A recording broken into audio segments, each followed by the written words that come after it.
ഇന്നാ ജഅൽനാ മാ അലൽ അർളി സീനതൻ ലഹാ ഇന്നാ ജഅൽനാ മാ അലൽ അർളി സീനതൻ ലഹാ ലിനബ്ലുവഹും അയ്യുഹും അഹ്സനു അമലാ.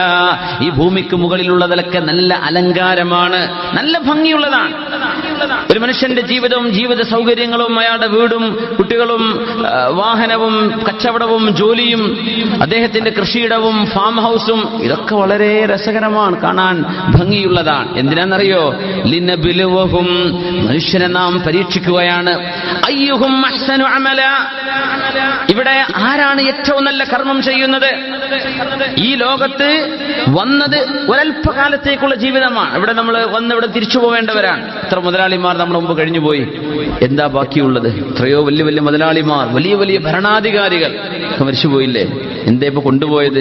നമ്മളും പോകും, നമ്മുടെ കാലശേഷം വേറെ കുറെ ആൾക്കാർ വരും, അവർ നമ്മളെപ്പറ്റി പറയും കഴിഞ്ഞ നൂറ്റാണ്ടിലെ വല്ല ആൾക്കാരും ബാക്കിയുണ്ടോ എന്നൊക്കെ ചോദിക്കും. നമ്മളെപ്പോഴേക്കും മണ്ണിലായിരിക്കും. എന്താ ഒന്നും കൊണ്ടുപോവില്ല.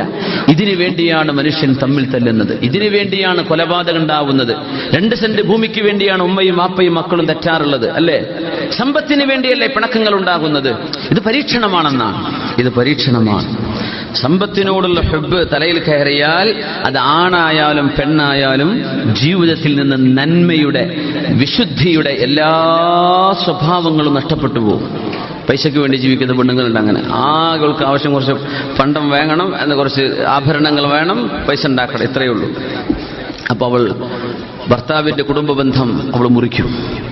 അവളുടെ ബന്ധുക്കളുമായുള്ള ഇടപാടുകൾ നിർത്തും. വല്ലാണ്ട് കോണ്ടാക്ട് വെച്ചാലേ ഇവരെ മാളെ കല്യാണം വരുന്നുണ്ട്, ഇപ്പം അടുത്ത് നമുക്ക് വിളിക്കും, അതുകൊണ്ട് മിണ്ടണ്ടപ്പം തന്നെ ബന്ധം നിർത്താം. ഇതൊക്കെ എന്തുകൊണ്ടാണെന്നറിയോ? പിശുക്ക് വരുന്നതുകൊണ്ടാണ്. നമുക്കുള്ളതെന്ന് കൊടുക്കാം, ഉള്ളതെന്ന് കൊടുക്കാം. നമ്മൾ സത്യസന്ധത പാലിച്ചാലേ ജനങ്ങൾ തെറ്റിദ്ധരിക്കൂല. തെറ്റിദ്ധരിക്കും കുറച്ചു കാലത്തേക്ക്. സത്യസന്ധമായി നിങ്ങളോട് ഒരാളെ ചോദിച്ചു, ഒരു കല്യാണത്തിന്റെ ആവശ്യം വന്നു, നിങ്ങൾ സഹായിക്കേണ്ട കേസാണ്. ആ നേരത്ത് നിങ്ങളുടെ കയ്യിലില്ല, അങ്ങനെയൊക്കെ വരൂലേ? 5 പൈസ കയ്യില്ലാത്ത നേരൊക്കെ വരൂലേ? അപ്പൊ നമ്മൾ കുടുങ്ങിയിട്ട് ഇന്ത്യയുടെ ഒരു 10,000 റുപ്യ അയച്ചു കൊടുത്തു. കൊടുക്കേണ്ടത് 5 ലക്ഷമാണ്, 10,000 കൊടുക്കാനേ ഇപ്പൊ വകുപ്പുള്ളൂ. 1-2 ദിവസക്കോല്, ഇത് വല്ലാത്ത നാണക്കേടായല്ലോ, ഇത് തന്നില്ലായിരുന്നെങ്കിൽ ഇത്ര മാനക്കേടില്ലായിരുന്നു എന്നൊക്കെ ഡയലോഗ് അടിക്കും. ഏത് 10,000 തരികയാണെങ്കിൽ 1 ലക്ഷം 2 ലക്ഷമൊക്കെ തിരക്കേടില്ല, ഒരു 5 നമ്മൾ പ്രതീക്ഷിച്ചത്. ഇയാൾ കൊടുത്തത് അയാൾ കഷ്ടപ്പെട്ട് നടക്കുന്ന സമയത്ത് ഒരു 15,000-ൽ നിന്ന് 5 ബാക്കി വെച്ച് 10 അയച്ചു കൊടുത്തത്. കുറച്ചു കാലം ഒരു കൺഫ്യൂഷനൊക്കെ വരും, തെറ്റിദ്ധാരണയും പിണക്കൊക്കെ വരും. കല്യാണത്തിന് പോയാൽ ചിലപ്പോൾ മിണ്ടില്ലാന്ന് വരും, കയറിയിരിക്കും ചോറ് വയ്ക്കുന്നവരെ ഈ പരക്കാരൻ പറഞ്ഞില്ലാന്ന് വരും. വളരെ ഫ്രീ ആയിട്ട് കാശ് കൊടുത്തില്ല എന്നാ പരാതി. അങ്ങനെയൊക്കെ സംഭവിക്കും. പക്ഷേ അള്ളാഹുവാണ് മുഖല്ലിബുൽ ഖുലൂബ്, ഖൽബുകളെ മറിക്കുന്നത് അള്ളാഹുവാണ്. മനുഷ്യന്മാർക്ക് കുറച്ചു നേരം നമ്മുടെ ഇപ്പൊ ഈ സോഷ്യൽ മീഡിയ അല്ലാത്ത ഇതൊക്കെ മനുഷ്യൻ ഇടപെടാൻ കഴിയും. പക്ഷേ തെറ്റിദ്ധാരണ, എത്ര വലിയ വലിയ മഹാന്മാർക്ക് തെറ്റിദ്ധാരണകൾ ഉണ്ടായി, അത് വളരെ പെട്ടെന്ന് അള്ളാഹു നീക്കിക്കളയും. കുറച്ചു നേരം ഉണ്ടാവുള്ളൂ, പിന്നെ അള്ളാഹു ഇടപെടും. ജനങ്ങളുടെ ഖൽബിലേക്ക് അള്ളാഹു ഇട്ടുകൊടുക്കും, ഇയാളത് നിരപരാധിയാണ്. അള്ളാഹു ഇടപെടും. അതുകൊണ്ടാണ് അള്ളാഹുവിന്റെ ഇടപെടൽ അത്ഭുതമാണ്. മനുഷ്യനൊന്നും ചെയ്യാൻ കഴിയില്ല. ഖൽബുകളെ കീഴടക്കുന്ന അള്ളാഹുവാണ്. നമ്മളൊന്നും വിചാരിക്കണം നമ്മളെന്ത് എഴുതി വിട്ടാൽ ഒന്നും സംഭവിക്കാൻ പോകുന്നു. അള്ളാഹു കണക്കാക്കിയത് മാത്രമേ ലോകത്ത് നടക്കൂ. ഒന്നും സംഭവിക്കാൻ പോകുന്നില്ല. നമ്മൾ സത്യസന്ധരാണോ ആ വിഷയത്തിൽ അള്ളാഹു ഇടപെടും. കുറ്റക്കാരാണോ അള്ളാഹു തആല ഫളിഹത്താക്കും ചെയ്യും. ഇതാണ് വിഷയം. അള്ളാഹു ഒരാൾക്ക് ഇജ്ജത്ത് കൊടുക്കാൻ വിചാരിച്ചാൽ തകർക്കാൻ ആരെ കൊണ്ടും കഴിയില്ല. അള്ളാഹു ഒരാളെ തകർക്കാൻ തീരുമാനിച്ചാൽ ഒരു സംവിധാനം കൊണ്ട് ആളെ രക്ഷപ്പെടുത്താനും കഴിയില്ല. ഇതാണ് നമ്മുടെ ജീവിതം. ഇങ്ങനെയാണ് ഇസ്ലാം നമ്മെ പഠിപ്പിച്ചത്. അതുകൊണ്ട് സമ്പത്തിന്റെ പേരിൽ ജീവിതം നശിപ്പിക്കരുത്. പൈസയ്ക്ക് വേണ്ടി ജീവിക്കുന്ന ആളുകളുണ്ട്. പൈസയാണ് ഏറ്റവും വലുത് എന്ന് ചിന്തിക്കുന്ന ആൾ. കല്യാണത്തിനും പൈസ വേണം, സൽക്കാരത്തിനും പൈസ വേണം, കുട്ടിയുടെ മുടി കളച്ചിലാണെങ്കിലും പൈസ കൊടുക്കണം, വെറുതെ കണ്ടാലും പൈസ കൊടുക്കണം, വീട്ടിൽ ചെന്ന് കണ്ടാലും ഇങ്ങോട്ട് വന്നാലും പൈസ കൊടുക്കണം. ഇങ്ങനെ പൈസക്ക് വേണ്ടി ജീവിക്കുന്ന വളരെ തരംതാണ സ്വഭാവക്കാർ ഒരുപാടുണ്ട്. അവരൊക്കെ ഒന്ന് അറിയണേ, ഒന്ന് കേൾക്കണേ. വിശുദ്ധ ഖുർആൻ ഏറ്റവും താക്കീത് ചെയ്ത ഈ സംഭവം മഹാനായ ഈസ ഇബ്നു മറിയം അലൈഹിസ്സലാത്തു വസ്സലാമിന്റെ വലിയൊരു സംഭവ ചരിത്രത്തിലൂടെ നമുക്ക് ഹദീസിൽ മഹാനായ അല്ലാമ ജരീർ തങ്ങൾ വിവരിക്കുന്നുണ്ട്. മഹാനായ ഈസ ഇബ്നു മറിയം അലൈഹിസ്സലാത്തു വസ്സലാം അവരുടെ കൂടെ യാത്ര പോകുന്നു. വളരെ സ്വഹീഹായ പ്രസിദ്ധമായ സംഭവമാണ്. അദ്ദേഹം പറഞ്ഞതാണ് അകൂനു മഅക വഅസ്ഹബുക, നിങ്ങളുടെ കൂടെ ഞാൻ വരട്ടെ എന്ന് ചോദിച്ചു. ഈസ ഇബ്നു മറിയം അലൈഹിസ്സലാത്തു വസ്സലാം, ഈസ നബി അലൈഹിസ്സലാം മുഅ്ജിസത്തുൽ അല്ലാഹു നൽകിയ മഹാനായ നബിയാണ്. നമ്മുടെ റസൂലുള്ളാഹി സ്വല്ലല്ലാഹു അലൈഹി വസല്ലം തങ്ങൾ ലോകത്ത് ജനിക്കുന്നതിന്റെ 500 വർഷം മുമ്പ് കഴിഞ്ഞുപോയ മഹാനായ ഈസ നബി അലൈഹിസ്സലാത്തു വസ്സലാം. രണ്ടുപേരും ഒരു നദിയുടെ അരികത്തുകൂടെ കരയിലൂടെ അങ്ങനെ നടന്നു പോവുകയാണ്. അവിടെ ഇരുന്നു, അവിടെ ഭക്ഷണം കഴിച്ചു. കയ്യിലുണ്ടായിരുന്നത് 3 റൊട്ടിയാണ്, 3 ചെറിയ റൊട്ടി, റഗീഫത്തുൻ സലാസ, 3 റൊട്ടിയാ കയ്യിലുണ്ടായിരുന്നത്. ഈസ നബി അലൈഹിസ്സലാത്തു വസ്സലാം ഒന്ന് കഴിച്ചു. ഈസ നബി അലൈഹിസ്സലാം ആ പുഴയിൽ ചെന്ന് വെള്ളം കുടിച്ച് തിരിച്ചു വന്നപ്പോഴേക്കും, ജോർദാൻ നദിയിലായിരിക്കണം, വെള്ളം കുടിച്ച് തിരിച്ചു വന്നപ്പോഴേക്കും 2 റൊട്ടിയും ഡിസപ്പിയർ ആയിട്ടുണ്ട്, അപ്രത്യക്ഷമായിട്ടുണ്ട്. അപ്പൊ ഈസ നബി അലൈഹിസ്സലാത്തു വസ്സലാം രണ്ടുപേരും ഓരോരോ റൊട്ടി കഴിക്കുന്നത് ഈസ നബി കണ്ടിട്ടുണ്ട്. അതിന്റെ ഇടയിലാണ് ഈസ നബി പോയത്. തിരിച്ചു വന്നപ്പോ 3ാമത്തെ റൊട്ടി നഷ്ടപ്പെട്ടിട്ടുണ്ട്. ഈസ നബി അലൈഹിസ്സലാം ചോദിച്ചു, മൻ അഖദ ഹാദർ റഗീഫ്, ആരെപ്പോ റൊട്ടി കഴിച്ചത്? വളരെ ഒരാള് നദിയുടെ കരയിലാണ്, വെള്ളത്തിലേക്ക് ഇറങ്ങി വന്നപ്പോഴേക്ക് ഈ റൊട്ടിയൊക്കെ വിഴുങ്ങുക എന്ന് പറഞ്ഞാൽ വലിയ സാഹസമല്ലേ? ഇന്നത്തെ പോലത്തെ സോഫ്റ്റ് റൊട്ടി ഒന്നും കിട്ടൂലല്ലോ. അപ്പൊ ഇത് സമയമെടുക്കും. പെട്ടെന്ന് ഡിസപ്പിയർ ആയപ്പോഴാ ഈസ നബിക്ക് അത്ഭുതം തോന്നി. ആരാണ് ഇത്ര പെട്ടെന്ന് അടിച്ചു മാറ്റിയത്? അപ്പൊ ആരാ അത് ചെയ്തതെന്ന് ചോദിച്ചു. അയാൾ പറഞ്ഞു, ലാതിരി, എനിക്കറിയില്ല എന്ന് പറഞ്ഞു. എന്നാ പോവാന്ന് പറഞ്ഞു. പോയി.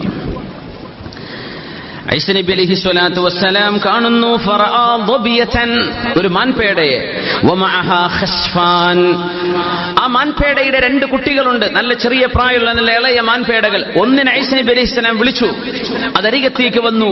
അള്ളാഹുവിന്റെ ഒരുപാട് അത്ഭുതങ്ങൾ കാണിച്ച മഹാനാണ് ഈസ നബി അലൈഹിസ്സലാത്തു വസ്സലാം. അത് അതിന് കടന്നു കൊടുത്തു. ഈസ നബി അലൈഹിസ്സലാമിന് അതിനെ അറുത്തു, അതിന്റെ മാംസം എടുത്തു. അവര് അത് ബാർബിക്യൂ ചെയ്തു, അവര് ഭക്ഷണം കഴിച്ചു. ഭക്ഷണം കഴിച്ചപ്പോ എല്ലുകൾ മാത്രമായ ആ മാൻപേടയോട് കുംബി ഇതിനില്ല, അള്ളാഹുവിന്റെ അനുമതിയോടുകൂടെ എഴുന്നേൽക്കെന്ന് പറഞ്ഞു. ആ മാൻപേട എഴുന്നേറ്റ് ഓടുന്നത് ഈ മനുഷ്യൻ കണ്ണുകൊണ്ട് കാണുകയാണ്. എന്നിട്ട് ഈസ നബി അലൈഹിസ്സലാം ചോദിച്ചു, ഈസ നബിക്ക് അങ്ങനെ മുഅ്ജിസത്തുണ്ടായിരുന്നല്ലോ, കുംബി ഇതിനില്ല, മരിച്ചവരെ ജീവിപ്പിക്കുമായിരുന്നു ഈസ നബി അലൈഹിസ്സലാം. അതുകൊണ്ടാണ് ക്രിസ്ത്യാനികൾ വഞ്ചിക്കപ്പെട്ടു പോയത്. മരിച്ചവരെ ജീവിപ്പിക്കണമെങ്കിൽ പിന്നെ ദൈവമോ ദൈവപുത്രനോ ആവണല്ലോ. ഈസ നബി ചെയ്തത് ബിഇദ്നില്ല, ബൈ ദ പെർമിഷൻ ഓഫ് അല്ലാഹ്, അള്ളാഹുവിന്റെ അനുമതിയോടുകൂടെ ജീവിക്കുന്ന, അങ്ങനെ ഈസ നബി അലൈഹിസ്സലാം പറയാൻ. ഏതായിരുന്നാലും ഈ മാൻപേട എഴുന്നേറ്റ് ഓടിയപ്പോ ഈസ നബി അലൈഹിസ്സലാം ഈ മനുഷ്യനോട് ചോദിച്ചു, അസ്അലുക ബില്ലദീ അറാക ഹാദിഹിൽ ആയ, ഈ ദൃഷ്ടാന്തം നിനക്ക് കാണിച്ചു തന്ന അല്ലാഹുവിനെ മുൻനിർത്തി ഞാൻ ചോദിക്കട്ടെയോ, മൻ അഖദർ റഗീഫ്, ആരാണിത് എടുത്തുകൊണ്ടുപോയത്? അങ്ങനെ ഉണ്ടാവും, വീട്ടിലൊക്കെ നിൽക്കാണ്, പേഴ്സിൽ വെച്ചിട്ട് ഒന്ന് ബാത്റൂമിൽ കയറി നിൽക്കുമ്പോൾ 100 രൂപ കാണാനില്ല. എന്റെ അനുഭവം പറയല്ല, ഉദാഹരണം പറയാം. അപ്പൊ ചോദിക്കൂലേ, കുട്ടികളെ ആരാതെടുത്തത്? എനിക്കറിയില്ലപ്പാ. വൈഫിനോട് ചോദിച്ചു, നീ കണ്ടോ? ഞാൻ കണ്ടിട്ടില്ല. മൂത്ത മോനോട്, നീ കണ്ടോ? ഇല്ലപ്പാ, ഞാൻ അവിടെ ഇരിക്കല്ലേ. കൺഫ്യൂഷനായി. ഏതോ ഒരുത്തതിന് കള്ളനാണെന്നല്ല ഉറപ്പാണല്ലോ, അല്ല അതപ്പോ ഡിസപ്പിയറല്ലോ, ജിന്നു കൊണ്ടേന്നും പറയാൻ പറ്റില്ലല്ലോ. ഈസ നബി ചോദിച്ചു, നിന്റെ കൺമുമ്പിൽ ജീവനില്ലാത്ത മാൻപേടയുടെ എല്ലുകൾക്ക് മാംസം കൊടുത്ത് എഴുന്നേൽപ്പിച്ച് നടത്തിയ അള്ളാഹു ഉണ്ടല്ലോ, ആ റബ്ബിനെ മുൻനിർത്തി ഞാൻ ചോദിക്കട്ടെ, ആരാണിത് ചെയ്തത്? ലാതിരി, എനിക്കറിയൂല. ഇങ്ങനെ ഉണ്ടാവും വലിയ കള്ളന്മാര്, എന്ത് തെളിവ് എനിക്കറിയില്ല. രണ്ടുപേരും വെള്ളം ഒഴുകുന്നൊരു താഴ്വാരത്തിലൂടെ എത്തി. ഈസ നബി അലൈഹിസ്സലാം ഈ മനുഷ്യന്റെ കൈപിടിച്ചു. അവിടെ നദി കടക്കണം, പക്ഷെ എന്തില്ല, ബോട്ടുകളോ വഞ്ചിയൊന്നുമില്ല. വെള്ളത്തിന്റെ മുകളിലൂടെ നടന്നു പോകാൻ അള്ളാഹുവിന്റെ നബിയും മുർസലുമായ ഈസ നബി അലൈഹിസ്സലാത്തു വസ്സലാം മുഅ്ജിസത്തുള്ള നബിയാണ്. കൈപിടിച്ചു, വാ നടക്കെന്ന് പറഞ്ഞു വെള്ളത്തിന്റെ മുകളിലൂടെ നടന്നു. ബർസ്വീസ് എന്ന് പറഞ്ഞ വലിയ മഹാനങ്ങൾ ചെയ്തിട്ടുണ്ടായിരുന്നു, വെള്ളത്തിന്റെ മുകളിലൂടെ നടന്നിരുന്നു. വളരെ കൂളായിട്ട് കറാമത്തുകളും മുഅ്ജിസത്തുകളും സംഭവിക്കും. അങ്ങനെ കൈപിടിച്ച് നടന്നു. അക്കരെ ഈസ നബി ചോദിച്ചു, അസ്അലുക ബില്ലദീ അറാക ഹാദിഹിൽ ആയ, ഇങ്ങനെ ഒരു ദൃഷ്ടാന്തം കാണിച്ചു തന്ന അള്ളാഹുവിനെ മുൻനിർത്തി ചോദിക്കട്ടെ, ആരാണ് ആ റൊട്ടി തിന്നത്? ആരാണത് എടുത്തത്? ലാതിരി, എനിക്കറിയൂല. ഈസ നബി അലൈഹിസ്സലാത്തു വസ്സലാം അവിടെ ഇരുന്നു. ചെറിയൊരു മരുഭൂമിയുണ്ട്, മണലുകളുള്ളൊരു പ്രദേശം. അവിടെ ഇരുന്നിട്ട് അള്ളാഹുവിന്റെ റൂഹുല്ലാഹി ഈസ നബി അലൈഹിസ്സലാം കുറച്ച് മണൽ കൂമ്പാരമെടുത്തു, മണൽ കൂനയാക്കി വെച്ചു. അത് 3 എണ്ണമാക്കി മാറ്റി വെച്ചു. 3 ചെറിയ ഹീപ്പ് ഓഫ് സാൻഡ് 3 എണ്ണമാക്കി വെച്ചു. എന്നിട്ട് ഈസാ നബി അലൈഹിസ്സലാം പറഞ്ഞു, കുൻ ദഹബൻ ബിഇദ്നില്ലാഹ്, അല്ലാഹുവിന്റെ സമ്മതത്തോടുകൂടെ സ്വർണ്ണമായി മാറട്ടെ. നോക്കുമ്പോ 3 മണൽക്കൂനകൾ തിളങ്ങുന്നു. യാ അല്ലാഹ്, 916 സ്വർണ്ണാഭരണങ്ങൾ തിളങ്ങണ പോലെ സ്വർണ്ണ കൂമ്പാരം, 3 സ്വർണത്തിന്റെ തരിമണികൾ. ഈസാ നബി അലൈഹിസ്സലാം ചോദിച്ചു, ഈസാ നബി അലൈഹിസ്സലാം ആ മനുഷ്യനോട് പറഞ്ഞു, സുലുസുൽ ലീ വ സുലുസുൽ ലക, ഇതിൽ 1 എനിക്കാണ്, 1 നിനക്കാണ്, പിന്നെ 1 നമ്മുടെ റൊട്ടിയെടുത്തില്ലേ അയാൾക്കുള്ളതാന്ന് പറഞ്ഞു. അപ്പൊ അയാൾ പറഞ്ഞു, അനല്ലദീ അഖത്തുർ റഗീബ്, അത് ഞാനായിരുന്നു, ഞാൻ തമാശ പറഞ്ഞതാ. സുബ്ഹാനല്ലാഹ്. ഈസാ നബി അലൈഹിസ്സലാം പറഞ്ഞത് കുല്ലുഹു ലക്, ഇത് മുഴുവൻ നീ എടുത്തോ എന്ന് പറഞ്ഞു. ഈസാ നബി പറഞ്ഞു, മുഴുവൻ നീ എടുത്തോ. ഈസാ നബിക്ക് മനസ്സിലായി നുണ പറയുന്നവരെ കൂടെ നടക്കാൻ പറ്റൂല. നബി സല്ലല്ലാഹു അലൈഹി വസല്ലം പറഞ്ഞിട്ടുണ്ട്, തങ്ങൾ ചോദിച്ചു, സ്വഹാബികൾ ചോദിച്ചു, നബിയെ, ഒരു മുസ്ലിമായ മനുഷ്യൻ മോഷണം ചെയ്യുമോ? സംഭവിച്ചേക്കാം. ഒരു മുസ്ലിമായ മനുഷ്യൻ വ്യഭിചാരം പോലെയുള്ള തോന്നിവാസന സംഭവിച്ചേക്കുമോ? ചില സന്ദർഭങ്ങൾ കടിമപ്പെട്ട് ചെയ്തേക്കാം. ഒരു മുസ്ലിമായ മനുഷ്യൻ നുണ പറയോ? മുസ്ലിം നുണ പറയൂല എന്ന് റസൂലുള്ളാഹി സ്വല്ലല്ലാഹു അലൈഹി വസല്ലം. ഒരു മുസ്ലിമിന് നുണ പറയുന്ന ആളായി മാറാൻ പറ്റൂല. നുണ അങ്ങനെ പറയാം, പറഞ്ഞത് അങ്ങനെ പറഞ്ഞുകൊണ്ട് നടക്കുക, ഇത് വലിയ വിഷയമാണ്. നുണ പറയുന്നവർ ഇസ്ലാമിന്റെ ഏറ്റവും ആദ്യത്തെ അതിന്റെ പ്രൈമറി ക്വാളിറ്റിയൊക്കെ നഷ്ടപ്പെട്ടു പോയി. ഈസാ നബി അലൈഹി സ്വലാം പറഞ്ഞു, നീ ഇത് മുഴുവൻ എടുത്തോ, ഞാൻ പോവാന്ന് പറഞ്ഞു. ഈസാ നബി അലൈഹി സ്വലാം അവിടെ തിരിച്ചു പോരുന്നു. അള്ളാഹു വിഷയത്തിലേക്ക് ഇടപെടുകയാണ്. അള്ളാഹുവിന്റെ ഇടപെടൽ വരുന്നു. അള്ളാഹുവിന്റെ റസൂലുള്ളാഹി, അള്ളാഹുവിന്റെ നബിയും മുർസലുമായ ഈസാ നബി അലൈഹി സ്വലാം നബിയെയാണ് വഞ്ചിച്ചത്, നബിയെയാണ് വഞ്ചിക്കുന്നത്. അള്ളാഹു വിടുവോ? 3 സ്വർണത്തിന്റെ കൂമ്പാരമാണ്. ഷാമിന്റെ ഒരു മരുഭൂമിയിലാണ് കിടക്കുന്നത്. ഈസാ നബി അലൈഹി സ്വലാത്തു വസ്സലാം തിരിച്ചു നടന്നു. അദ്ദേഹം സമാധാനിച്ചു, റബ്ബേ, എന്റെ ജീവിതകാലവും എന്റെ മക്കൾക്കും കഴിയാൻ ഇത് ധാരാളമാണ്. ആ കൂനിന്റെ അടുത്ത് നിൽക്കുമ്പോഴാ 2 കള്ളന്മാർ ആ വഴിക്ക് വരുന്നത്. 2 കള്ളന്മാർ വന്നിട്ട് ചോദിച്ചു, എന്തായിരിക്കണത്? എനിക്ക് മനസ്സിലായി, എന്തെങ്കിലും ഒരു അപായം ചെയ്തേക്കും. പിന്നെ ഒന്നും ചെയ്യല്ലേ, നമ്മൾ 3 ആൾക്ക് ഓരി വെച്ചെടുക്കാന്ന് പറഞ്ഞു. ഓക്കെ. അതിൽപ്പെട്ട ഒരുത്തൻ പറഞ്ഞു, ഞാൻ പിന്നെ കുറച്ച് ഭക്ഷണം കൊണ്ടുവരാം. എന്നാൽ പിന്നെ നമുക്കൊന്ന് അടിച്ചു പൊളിക്കല്ലേ, ഒരു ഭക്ഷണം കൊണ്ടുവരാം.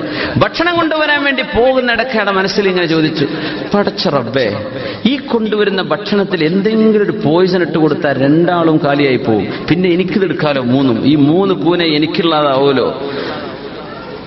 പോയ മാത്രയിൽ 2 പേരും ചിന്തിച്ചു, 3ാമത്തെ ആൾക്ക് എന്തിനാണ് നമ്മൾ ഓരി കൊടുക്കുന്നത്? ഈ ബ്രോക്കർമാരുടെ ഏർപ്പാട് പോലെയാണത്. കച്ചവടം നടക്കണ നേരത്തെ ഉണ്ടാകും കുറച്ച് ആൾക്കാർ തൊള്ളിലേക്ക് നോക്കിക്കാൻ വരുന്ന അവിടെ. പിന്നെ ഓനും കൊടുക്കണ ഒരു പണി ചെയ്തിട്ടുണ്ടാവില്ല. ഒഴിവാക്കാൻ പറ്റുമോ? പ്രശ്നമായി. കൊടുക്കാണ്ടിരിക്കാൻ പറ്റുമോ? നാടാകും പാട്ടാക്കും. പിന്നെ എന്തെങ്കിലും ഇട്ട് കൊടുക്കണ്ടേ? അപ്പൊ ഈ ഒഴിവായി കിട്ടാൻ വേണ്ടിയുള്ള ശ്രമങ്ങൾ നടക്കുക നേരത്തൊക്കെ. അപ്പൊ ഇവർ 2 പേരും പ്ലാൻ ചെയ്തു, അവൻ വരികയാണെങ്കിൽ അവനെ കൊല്ലണം, അവൻ വന്ന് അവനെ കൊന്നുകളയണം. എന്നാ നമുക്ക് 2 ആൾക്ക് എന്ത് ചെയ്യാം? ഓരി വെച്ചിട്ട്. അവൻ വിചാരിച്ചു, ഇവർ 2 ആളെ ഞാൻ കൊല്ലും, ഇത് മുഴുവൻ ഞാൻ എടുക്കും. സുബ്ഹാനല്ലാഹ്.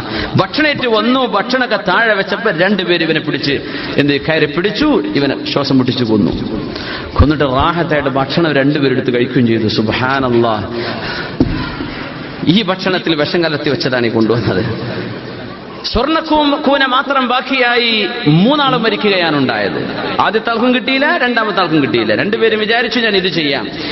നമ്മുടെ ബിസിനസ്സുകളിൽ, നമ്മുടെ തുടങ്ങുന്ന എന്റർപ്രൈസുകളിലൊക്കെ ഇങ്ങനെയൊക്കെ സംഭവിക്കാറില്ലേ? കൂട്ടായിട്ട് ബിസിനസ് തുടങ്ങുന്നു, പിന്നെ അവന് തോന്നുന്നു ബിസിനസ് ഇങ്ങനെ പോയാൽ ഭയങ്കര ലാഭം കിട്ടും, അതുകൊണ്ട് മറ്റാളെ പുറത്താക്കണം. എത്രയോ ആളുകളിൽ നിന്ന് ഷെയർ വാങ്ങിച്ചിട്ട് പറയാം, ഷെയറിന് തിരിച്ചെടുത്തോളൂ, നമ്മൾ പിന്നെ ഇത് തീരുമാനം മാറ്റി. എന്ത് തീരുമാനം മാറ്റി എന്ന് പറയാൻ പാടുണ്ടോ? നമ്മളൊരു എത്തിക്സ്, ഒരു സംസ്കാരവും ഒരു ആദർശവും ഒക്കെ ഉള്ള ആളുകൾ, പല ആളുകളൊന്നും ഷെയർ വാങ്ങിച്ചു കൂട്ടിയിട്ട് കച്ചവടം തുടങ്ങിയത് ബിസിനസ് അള്ളാഹുവിന്റെ അനുഗ്രഹം കൊണ്ട് അങ്ങ് ഫ്ലറിഷ് ചെയ്ത് കഴിഞ്ഞാൽ പിന്നെ നമ്മൾ ബാക്കിയുള്ള ആളുകൾ ഒഴിവാക്കാൻ, എന്നിട്ട് സ്വന്തമാക്കാനുള്ള ഈ ഒരു ത്വര, ഇത് ദുന്യാവിന്റെ വിഷയത്തിൽ വരും. എനിക്ക് മുഴുവൻ കിട്ടണം, വാപ്പയുടെ മുഴുവൻ സ്വത്തും എനിക്ക് വേണം എന്ന് വിചാരിച്ച് ചെയ്യുന്ന ആളുകളുണ്ട്. ഉമ്മയും വാപ്പയും അവരുടെ വാർദ്ധക്യ സമയത്ത് വിഷമിച്ചു കഴിയുന്ന സമയത്ത് അവരുടെ കൂടെ ഹോസ്പിറ്റലിൽ ചെല്ലും. അതുവരെ വാപ്പയെ തിരിഞ്ഞു നോക്കാത്ത മക്കൾ, അതുവരെ വാപ്പയോട് എപ്പോഴും ദേഷ്യത്തിലും പണക്കത്തിലുമുള്ള മക്കൾ, സക്കറാത്തിന്റെ നേരമാകുമ്പോൾ വാപ്പയുടെ മുഴുവൻ കാര്യം ഞാൻ ചെയ്തു കൊടുക്കുന്നു പറയും. എന്നിട്ട് വാപ്പയെ മെല്ലെ മെല്ലെ മെല്ലെ മെല്ലെ മെല്ലെ പറഞ്ഞ് വാപ്പ. പിന്നെ നമ്മുടെ കരുനാഗപ്പള്ളിയിലെ ആ ഒരു ബിൽഡിംഗ്, അല്ലെങ്കിൽ നമ്മുടെ ട്രിവാൻഡ്രം സിറ്റിയിൽ കിടക്കുന്ന അത് എന്റെ പേരിലാക്കി തന്നൂടെ? വാപ്പ ആ ഒരു നേരത്തെ പടച്ചോനെ ഇത്രയൊക്കെ എന്നെ സഹായിച്ച മോനല്ലേ, ആയിക്കോട്ടെ മോനെ, എന്നാ വാപ്പ മഷിയൊക്കെ ഞാൻ കൊണ്ടുവരാം, വാപ്പാന്റെ വിരൽ കിട്ടിയാൽ മതി വെച്ചിട്ട് അവരെന്ത് ചെയ്തു? സ്റ്റാമ്പ് ചെയ്തു. സുബ്ഹാനല്ലാഹ്. ഗസ്ബ് ചെയ്യാന്നാ പറയാ, മനുഷ്യന്റെ സ്വത്ത് അടിച്ചു മാറ്റാൻ. ഇതൊരുപാട് നാട്ടിൽ നടക്കുന്നുണ്ട്. വളരെ ഫോർ ചെയ്തിട്ട് കള്ള പേപ്പറുകൾ ഉണ്ടാക്കിയിട്ട് കള്ള ഡോക്യുമെന്റുകൾ ഉണ്ടാക്കിയിട്ട് മനുഷ്യന്മാർ എന്തെല്ലാം മനുഷ്യരുടെ സ്വത്തുകൾ എടുത്തു മാറ്റും. എന്തിനാണിതൊക്കെ? എന്തിനാണ് ഇതിലിനബലുവഹും അയ്യുഹും അഹ്സനു അമല? ഇവിടെ പൈസയും സംവിധാനങ്ങളും ഭൂമിയൊക്കെ അല്ലാഹു തന്ന എന്തിനാണെന്നറിയോ? ഇതിലാരാണ് അതിന്റെ അർഹതയോടുകൂടെ ഇടപെടുന്നത് എന്ന് നോക്കാനാണ്. ആരാണ് ഇവിടെ ഹലാലും ഹറാമും നോക്കുന്നത് എന്ന് നോക്കാനാണ്. ആരാണ് അല്ലാഹുവിന് പൊരുത്തമുള്ള രീതിയിൽ ജീവിക്കുന്നത് എന്നറിയാനാണ്. എന്നല്ലാതെ ഇത് നിങ്ങൾക്ക് ആനന്ദിച്ച് തീർക്കാനുള്ള ലോകമല്ല. നിങ്ങൾക്കൊരു ലോകം വരുന്നു. റസൂലുള്ളാഹി സ്വല്ലല്ലാഹു അലൈഹി വസല്ലം പറയുന്നു, ഈ ലോകം ഉറക്കമാണ്, ആഖിറം ഉണർച്ചയാണ്. അതിനിടയിലുള്ള ഒരു ട്രാൻസ്ഫോർമേഷൻ പീരീഡാണ് നമ്മുടെ മരണം എന്ന് പറയുന്നത്. എങ്ങനെ? ഈ ലോകം നമ്മൾ ഉറങ്ങാണ്, പരലോകം നമ്മൾ ഉണരുകയാണ്. അതിന്റെ ഇടയിൽ ഒരു മരണം വെച്ചിട്ടുണ്ട് അല്ലാഹു സുബ്ഹാനഹു വ തആല. ആ ഒരു ഉറക്കത്തിൽ നിന്ന് ഉണർവിലേക്കുള്ള നമ്മുടെ ആ ട്രാൻസ്ഫോർമേഷൻ നടക്കുന്നത് മരണത്തിലൂടെയാണ്. അവിടെ രക്ഷപ്പെടാൻ കഴിയുമോ എന്നാണ് നമ്മൾ മനസ്സിലാക്കേണ്ടത്. മഹാനായ ഈസ നബി അലൈഹി സ്വലാത്തു വസ്സലാം ഈ മരിച്ചു കിടക്കുന്ന മൂന്നാളെയും അറിഞ്ഞു. ഈസ നബിക്ക് അറിയാം ഇതാണ് സംഭവിക്കാൻ പോകുന്നത്. വമറ ബിഹിം ഈസ ഇബ്നു മറിയം അലൈഹി സ്വലാത്തു വസ്സലാം. ഈസ നബി അലൈഹി സ്വലാം തന്റെ അപ്പോസ്തലന്മാരായ ശിഷ്യഗണങ്ങളെ കൊണ്ടുവന്നിട്ട് കാണിച്ചു കൊടുത്തു. ഹാദിഹി ഹിയ ദുനിയ ഫഹദറുഹാ. ഇതാണ് ഈ ലോകത്തെ പൈസയുടെയും ഇവിടുത്തെ ആർഭാടത്തിന്റെയും അവസ്ഥ. അതുകൊണ്ട് ഈ ലോകത്തെ നിങ്ങൾ പേടിക്കണമേ എന്ന് ഈസ നബി അലൈഹി സ്വലാത്തു വസ്സലാം. സ്വല്ലു അലൻ നബി മുഹമ്മദിൻ وآله اللهم صل على سيدنا محمد وعلى آل سيدنا محمد وبارك وسلم عليه. جزاكم الله خيرا.